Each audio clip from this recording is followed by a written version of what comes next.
Hello বন্ধুরা, আজকে আমি চলে আসছি মহারাজাতে জিম ওপেনিং হয়েছে নতুন, তার জন্য আজকে হচ্ছে তোমার 15 তারিখ 7 মাস 2025। তো দেখতে পাচ্ছ অনেক অনেক সামান নিয়ে এসছে, মানে প্রায় সব সামানই আছে। দাদাগুলো দেখতে পাচ্ছ, এগুলা দাদা হয় মানে কাকুর ছেলে আসছে কয়েকটা, আর আমিও আসছে তাদের সঙ্গে। মানে নতুন নতুন সামান আনছে, নতুন জিম মানে বুঝতে পারছো, নতুন নতুন সামান। তাছাড়া কি আমি ওইদিকে দেখতে পাচ্ছি, এদিকে ওইদিকে ঘোরাফেরা করতেছিলাম। আমি তো জানি না এগুলা করতে, তাও চেষ্টা করার জন্য চলে যাচ্ছিলাম সামনে দাদাদেরকে দেখে।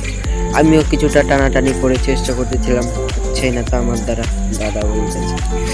তবে বেশ কিছুক্ষণ জিম করার পর আমি ঘেমে গেছি, না মানে এমনি দেখতে দেখতে ঘেমে গেছি। মানে সেরকম ফ্যানের ব্যবস্থা ছিল না, হয়ে যাবে আর কি। তোমরা ভর্তি হতে চলে আসবে। তারপরে আমি কিছুক্ষণ থাকার পরে আমি চলে যাচ্ছি এখন বাড়ি। আর তোমরা এরকম আরও মিনি ভ্লগসের জন্য সাবস্ক্রাইব করো। বাই।